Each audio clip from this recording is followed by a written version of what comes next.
Oke, selamat malam semua. Assalamualaikum warahmatullahi wabarakatuh.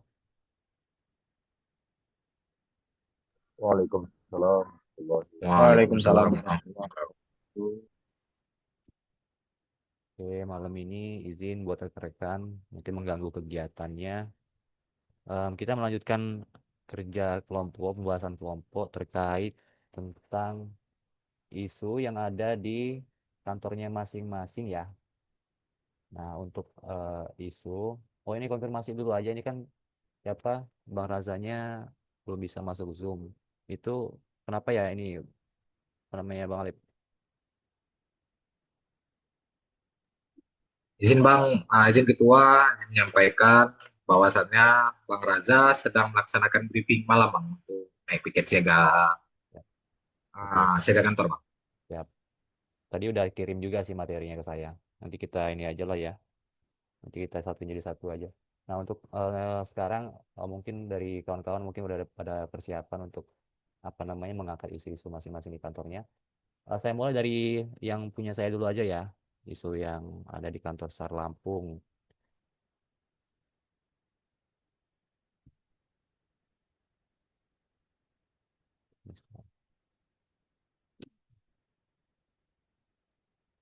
Terkait isu strategis yang saya angkat di sini adalah kedudukan dan peran ASN khususnya tim medis terkait perlengkapan logistik obat dan peralatan medis di Basarnas, khususnya di kantor SAR Lampung. Untuk ininya, kedudukan ASN-nya di sini sebagai ASN tenaga medis fungsional, penanggung jawab, dan pelaksana pengendali peralatan medis. Nah, peran ASN tim medis dalam logistik obat dan peralatan medis di sini untuk peran sendiri identifikasi kebutuhannya itu ASN medis bertugas menilai jenis dan jumlah logistik medis. Lalu untuk pengelolaan peralatan dan obatnya, mereka memantau kondisi alat, tanggal kadaluarsa obat, dan kesiapan kit medis. Kit medis ini untuk perlengkapan peralatan medis ya, sebelum dan sesudah misi. Lalu pemanfaatan dan dokumentasi, pemberi masukan kebijakan logistik medis, dan pelatihan penggunaan alat medis. Nah, untuk isu dan tantangan utama yang dihadapi, isunya itu ketidakterlibatan dalam perencanaan logistik.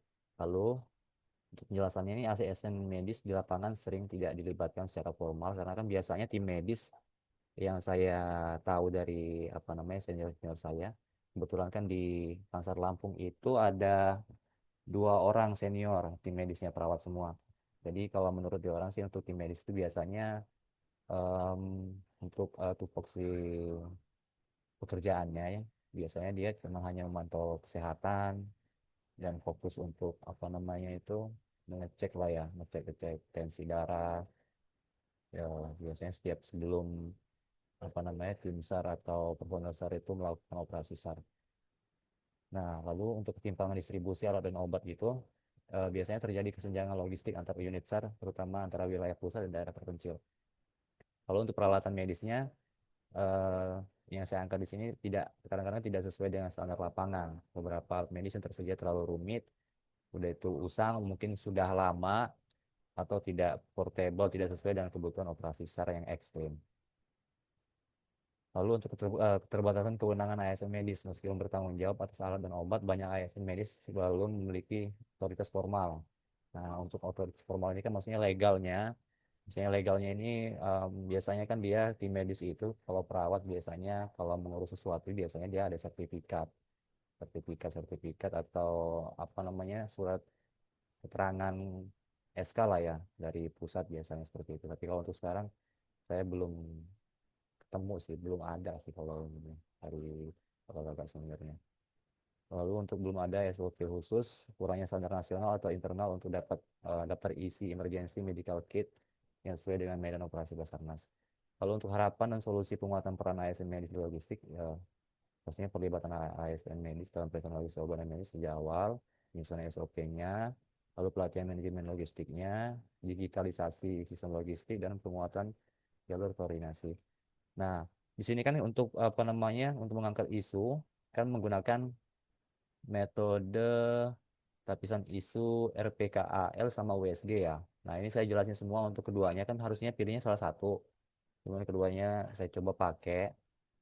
Nah, isu utamanya itu kan keterbatasan ketersediaan distribusi obat dan peralatan medis SAR. Pada unit Basarnas menghambat pelayanan medis darurat saat operasi SAR. Nah, untuk USG sendiri, urgensi, untuk U-nya urgensi. Untuk pertanyaan apakah isu ini perlu segera ditangani?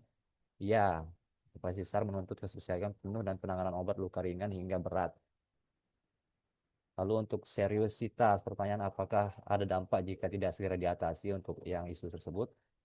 Em, Serius apa namanya ketiadaan obat atau alat medis yang dibutuhkan secara langsung berdampak pada keterlambatan penanganan korban kritis, peningkatan risiko pencacatan dan kematian, menurunnya kepercayaan masyarakat dan relawan, dan membahayakan keselamatan tim SAR.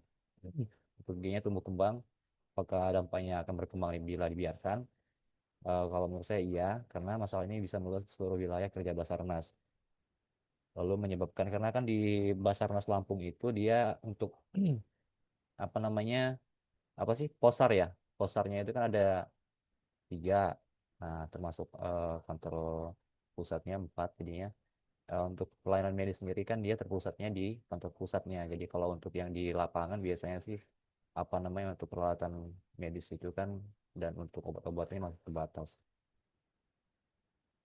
Lanjut untuk kesimpulan lapisan isu menggunakan metode USG ini, untuk penilaiannya urgensinya tinggi, serius sangat serius, tumbuh kembangnya berkembang cepat. Lalu untuk yang lapisan isu menggunakan RPKAL ini, jadi untuk R-nya relevan, pertanyaannya apakah isu ini sesuai dengan tugas fungsi dan mandat Basarnas? Ya, ini mungkin kawan-kawan bisa sambil dibaca juga ya, kita saling sharing aja di grup untuk ininya. Jadi untuk yang punya saya sekian ya. Jadi untuk kawan-kawan, silakan mungkin bisa dimulai dari siapa dulu. Nanti kita pilih salah satu lah ya. Untuk ini. Izin, ada yang mau share duluan? Saya dulu nggak apa, Bang. Siap, boleh ya. Siapa bang? Siapa luan? Oh, ya udah. Bang Rey ya. Ya, Oke, Bang. boleh. Bentar, saya screen dulu.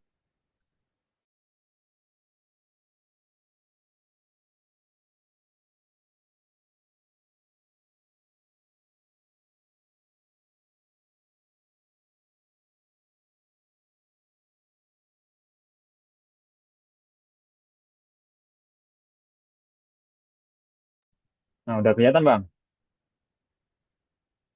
Siap, mantap.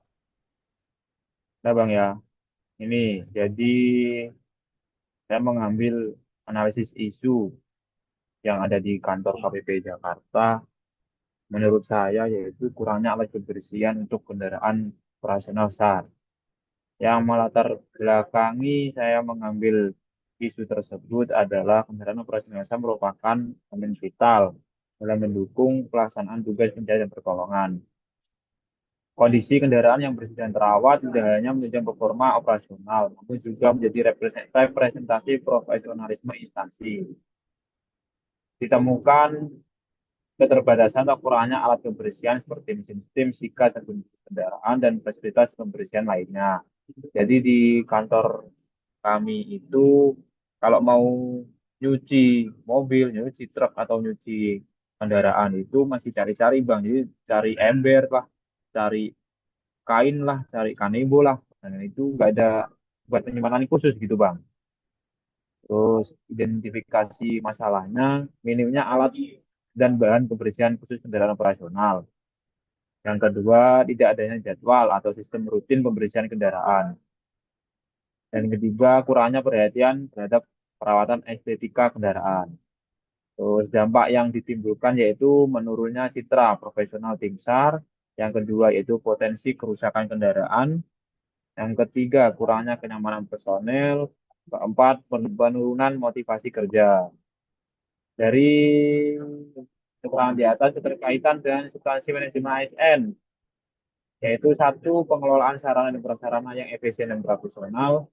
Yang kedua, itu penciptaan lingkungan kerja yang nyaman, bersih, dan mendukung produktivitas.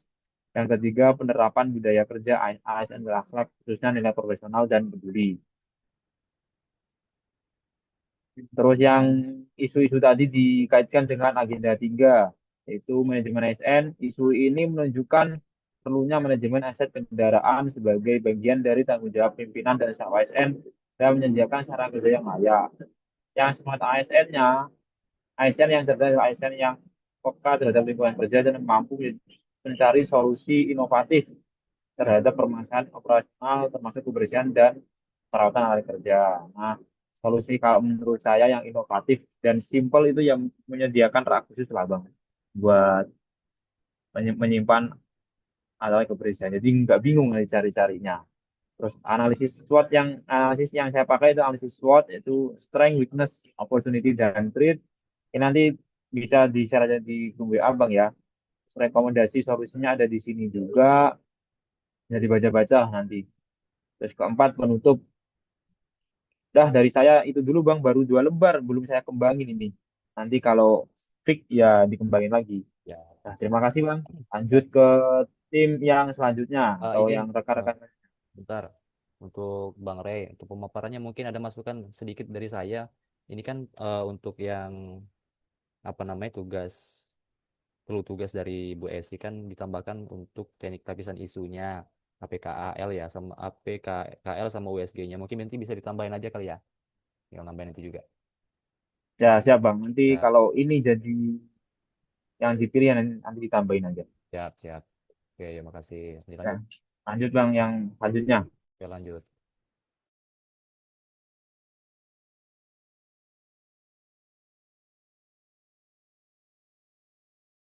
Izin bang, saya bisa bang. Ya,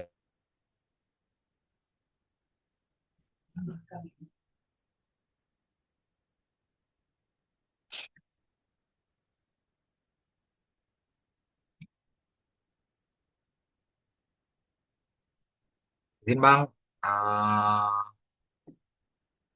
udah bisa dimulai bang. ya Bang Alif, lanjut. Nah, jadi bang, saya di sini akan mengangkat isu mengenai tentang di kantor saya yaitu analisis perlunya pengadaan alutsista alat berat bang dalam pencarian dan pertolongan pada untuk memudahkan operasi di bangunan dan runtuhan. Ini belum saya susun habis bang ya. Jadi pencarian dan pertolongan SAR adalah proses kritis dalam penanganan bencana dan pertolongan. Terutama kita ketika berhadapan dengan bangunan yang runtuh. Dalam situasi ini, waktu sangat berharga, atau respon time, dan setiap detik dapat menentukan antara antara hidup dan mati.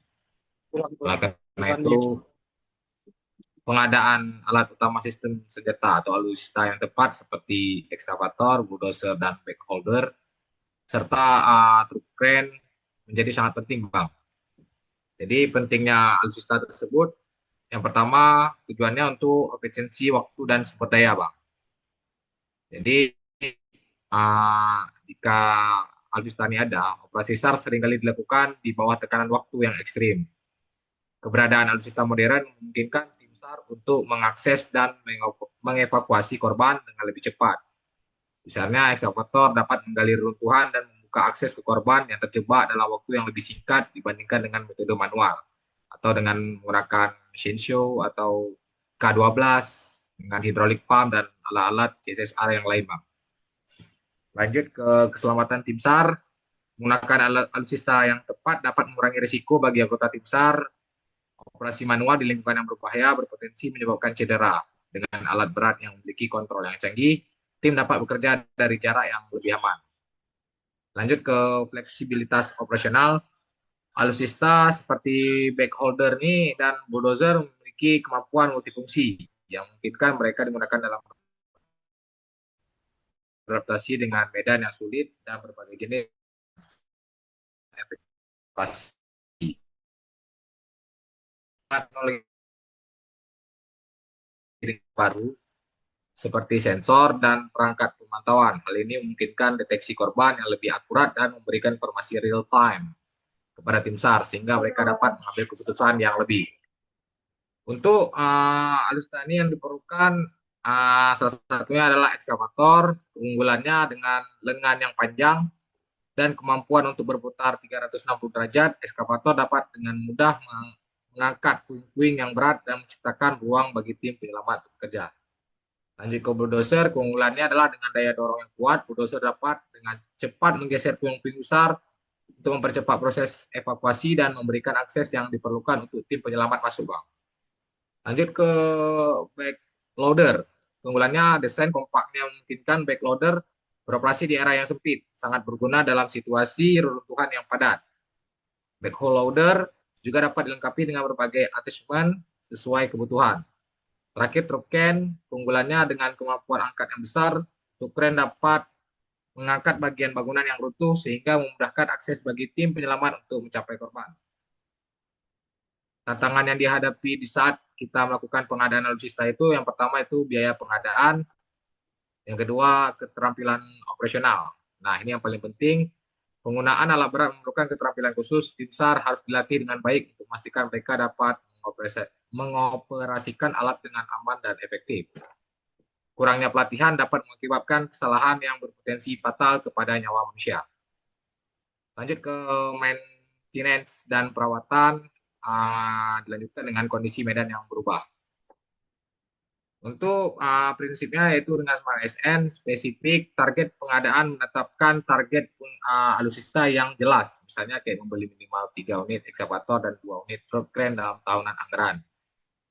Terus terukur untuk itu evaluasi kinerja, keberhasilan pengadaan dan penggunaan alutsista harus dapat diukur melalui indikator seperti waktu respon dalam operasi SAR dan jumlah korban yang berhasil ditemukan.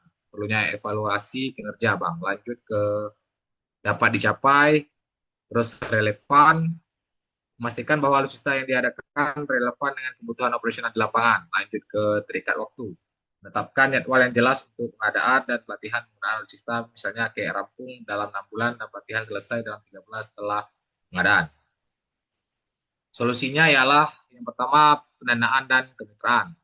Membangun kemitraan dengan sektor swasta atau lembaga nasional dan internasional dapat membantu dalam mendapatkan dana pengadaan alutsista. Yang kedua, program pelatihan rutin untuk pelatihan berkala bagi operator alat berat untuk meningkatkan keterampilan. Yang ketiga, sistem pemeliharaan terjadwal. Membangun sistem pemeliharaan yang terjadwal untuk memastikan semua alutsista tetap dalam kondisi baik atau dengan pemeliharaan biasa rutin. Yang keempat, pengembangan teknologi adaptif. Investasi dalam teknologi yang dapat beradaptasi dengan berbagai kondisi medan harus menjadi prioritas untuk menyelamatkan nyawa manusia yang sedang terancam. Mungkin itu aja, Bang, yang dapat saya sampaikan, Bang. Kalau ada yang kurang boleh dikoreksi, Bang. Ada yang Siap, izin disampaikan, Bang. Bang Raza. Bang Raza di apa namanya KKP Aceh memang belum ada ini ya bulldozer, udah itu ekskavator itu ya belum ada. Izin menjawab Bang, di sini Siap. belum ada Bang. Oh belum ada ya. Ada sini kayak ATV atau mobil sama mobil amfibi Bang yang ada Bang. Oke siap siap.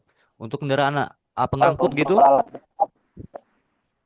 pengangkut apa namanya Udah ada ya truk. Bang. belum ada juga ya. Bukan pengangkut personil ya, pengangkut untuk Kalau barang. truk Itu bukan. pengangkut personil Bukan. Oh, barang ya. kalau pengangkutnya ada Bang.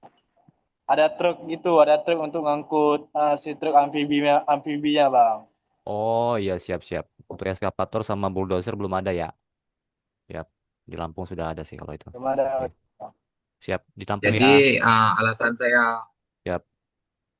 jadi alasan saya untuk mengangkat isu ini karena kemarin tuh saya melihat dari Kansar lain, mungkin dari Kansar mana? Kalau salah saya Kansar Semarang kalau nggak salah. Mungkin mereka dekat saya Kansar lain lah.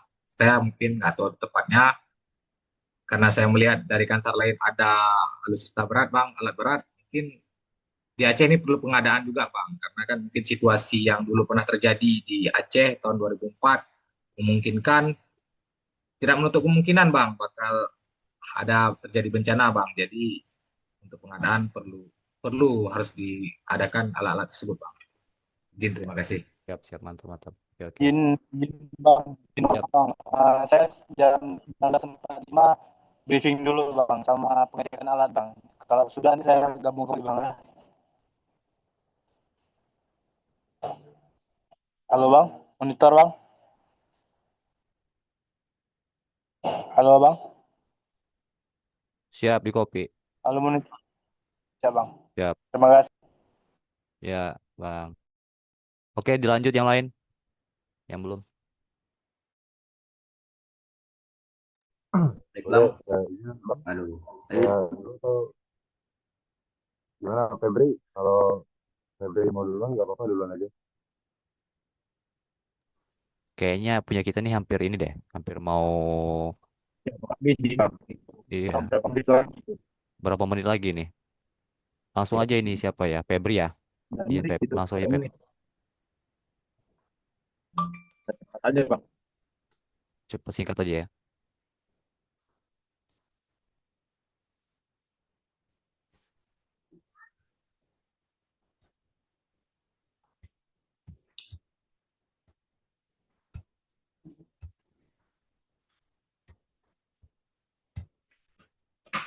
Baik, saya mengangkat isu dengan judul minimnya personel dan peralatan Basarnas Palembang menghambat efektivitas operasi pencarian dan pertolongan di Sumatera Selatan. Nah, Basarnas Palembang sebagai unit Badan Nasional Pencarian dan Pertolongan di wilayah Sumatera Selatan menghadapi tantangan serius terkait keterbatasan sumber daya manusia atau SDM dan peralatan operasional. Saat ini, jumlah personel Basarnas Palembang hanya sekitar 110 sampai 120 orang. Sedangkan cakupan wilayah operasinya meliputi 17 kabupaten kota dengan medan yang beragam, mulai dari perkotaan, sungai, rawa, hingga daerah hutan dan pegunungan. Kepala Kantor Basarnas Palembang menyebutkan bahwa idealnya dibutuhkan setidaknya 140 personel aktif untuk mendukung operasi secara optimal. Selain itu, ketersediaan peralatan SAR seperti perahu karet, kendaraan ATV, alat selam, dan peralatan medis darurat masih sangat terbatas. Hal ini berdampak langsung pada kecepatan dan efektivitas evakuasi, khususnya di daerah terpencil atau dalam operasi berskala besar. Data dan fakta. Yang pertama yaitu jumlah personel yang belum ideal. Yang kedua, kondisi peralatan SAR yang sudah tidak layak pakai. Dampak isu. Yang pertama yaitu lambatnya respon terhadap kejadian bencana atau kecelakaan. Yang kedua, beban kerja berlebih bagi personel yang ada, yang dapat menimbulkan kelelahan fisik dan risiko keselamatan. Yang ketiga, operasi penyelamatan tidak maksimal, terutama jika terjadi bencana secara bersamaan di beberapa titik. Yang terakhir yaitu terganggunya sinergi dengan instansi lain karena kurangnya alat dukung operasional. Kemudian, rekomendasi solusinya. Yang pertama yaitu penambahan dan pemerataan personel besar di wilayah kerja Basarnas Palembang. Yang kedua, pengadaan dan pembaruan peralatan SAR khususnya bersifat taktis dan dapat digunakan di medan sulit. Yang ketiga, kerjasama dengan TNI, Polri, dan relawan lokal. Yang terakhir, advokal anggaran ke pemerintahan pusat. Memiliki keterkaitan erat dengan manajemen ASN. Yang pertama yaitu perencanaan dan pengelolaan sumber daya manusia ASN. Minimnya personel Basarnas mencerminkan masalah dalam. Yang pertama, perencanaan kebutuhan pegawai. Yang kedua, rekrutmen dan penempatan ASN. Yang ketiga, pengembangan kompetensi. Yang kedua, manajemen peralatan sumber daya operasional. Meskipun peralatan bukan ASN secara langsung, pengadaannya bergantung pada yang pertama, perencanaan anggaran oleh ASN, pengelola program. Yang kedua, efisiensi, tata kelola, dan pengadaan yang dijalankan oleh ASN di tingkat manajerial. Memiliki keterkaitan erat dengan smart ASN. Yang pertama yaitu profesionalisme dan kompetensi. Minimnya personel besar yang profesional dapat menghambat operasi penyelamatan. Yang pertama, smart ASN seharusnya memiliki kompetensi tinggi dalam bidang tugasnya. Yang kedua, penempatan ASN di Basarnas harus berbasis keahlian, bukan sekedar administratif. Yang ketiga, pelatihan teknis dan penguatan kapasitas harus menjadi bagian dari pengembangan ASN. Yang kedua, penguasaan teknologi IT literat. Peralatan SAR yang minim bukan hanya soal jumlah, tapi juga soal kemampuan ASN menggunakan teknologi modern seperti drone pencari, sistem navigasi atau GPS. Yang terakhir yaitu aplikasi pelaporan cepat. Baik, itu saja Bang. Ya, Masih kurang. nanti bisa dilengkapin ya. Kalau untuk ininya mungkin nanti dimasukin yang kayak metode apa namanya tepisan isu tadi, lengkapin aja dulu. Oke, dilanjut Bang Aldipa, monitor. Baik, siap, Bang. Sebentar. Ya,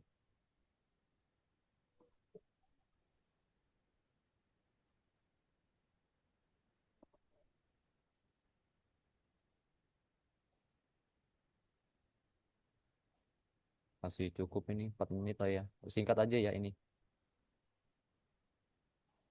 Nanti Eh, dilanjut lagi. sudah ada di layar belum, Bang? Belum.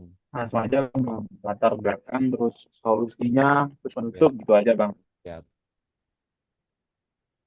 Ini sudah ada layar belum, saya sudah terlihat jelas belum, Mas? Belum. belum. Sip, mantap. Baik. Eh, ini salah satu identifikasi masalah saya, ya, Bang. Saya ada dua masalah, tapi salah satu yang saya angkat. Soalnya belum saya rapiin ini, Bang. Jadi saya mau mengangkat isu yang terjadi di kantor, mungkin di hampir setiap kantor ada nih, Bang. Yakni obesitas pada rescuer, Bang. Jadi lingkup isunya itu banyaknya rescuer yang mengalami masalah obesitas pada kantor pencarian pertolongan entah apa ya, Bang. Meskipun di kantor lain banyak mungkin banyak. Terus untuk deskripsi isunya, obesitas itu merupakan suatu keadaan penumpukan lemak yang berlebih akibat ketidakseimbangan asupan energi atau energi intake dengan energi yang digunakan itu tidak sesuai, Bang. Yang masuk untuk kalorinya banyak, tapi untuk yang keluar juga tidak sesuai kan.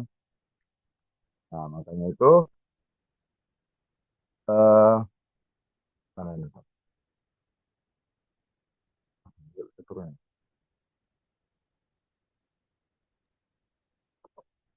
Langsung ke apa namanya? Penyelesaian atau apa gitu. Ya, Ya, nah, saya baru kayak ini belum saya rapiin soalnya. Dan menurut saya juga obesitas yang terjadi di kantor saya atau di setiap kantor itu menjadi gangguan, Bang, atau masalah baik dalam kesiapsiagaan bela negara ataupun kesiapsiagaan kita sebagai ASN ya. Apalagi kita sebagai rescuer itu adalah kerja lapangan nih, Bang. Makanya menurut saya itu eh, kita sebagai ASN itu juga harus tetap menjaga pola makan, pola hidup dan pola olahraga kita. Itu mungkin baru itu, Bang, yang bisa saya share sekarang. Soalnya kemungkinan jam 8 atau jam 9 ini akan saya rapihin lagi lah. Selesai itu sudah. siap, siap Bang Reza. Ya, Bang Aldipa. Oke. Terima kasih. Oke, sudah semua di-share. Izin kawan-kawan, ini kan apa namanya kita bagi aja langsung ya untuk penugasannya ya, biar langsung dieksekusi. Jadi izin Em, sama apa namanya untuk isunya ini kira-kira mau pilih yang mana ya ini? Itu Bang, punya Bang Alif Sopana itu kayak menarik gitu Bang. Iya, kalau saya sih lebih ke ini sih kayaknya apa namanya apalagi kalau di sana kan memang belum ada berarti kan ya benar-benar memang ya isu yang memang harus dipenuhin sih ya. Maksudnya di kemarin sih dapat apa namanya dapat masukan juga dari apa mentor-mentor kalau memang dia isunya memang nggak belum urgensi kayak gitu ya sebenarnya masih bisa dikesampingkan dulu tapi kalau memang urgensi dan di kantor-kantor lain memang dia ada tapi tempat kita nggak ada itu bagus buat diangkat jadi kayaknya punyanya Bang Alip Sofana ini bagus ini kayaknya bisa ini kayaknya Ya itu aja Bang udah. Fix siap itu aja Bang. gimana deal ya Saya setuju, Bang. Soalnya Ya Bang Ali Bang. itu saya siap ini, nah Bang, kalau punya saya ini agak kelas maksudnya. nah untuk apa namanya penugasannya ini kan untuk video di saya nanti saya edit videonya nah untuk besok untuk yang PowerPoint ini kan kita harus buat PowerPoint sama PDF yang ada apa namanya ukuran A4 sama ukuran apanya lah itu ya yang untuk clue yang dari USI kan. Nah, kita bagi per masing-masing aja. Jadi untuk videonya saya, PowerPoint-nya siapa kira-kira ya? Bang Rey? Jangan apa Bang, saya aja Bang. Siap, Bang Rey ya. Terus nanti untuk Ya, yang apa namanya PDF-nya, karena kan ini materinya punyanya Bang Alip, mungkin nanti bisa sambil sama ini mungkin ya, sama Bang Razanya, nanti buat PDF. Aduh,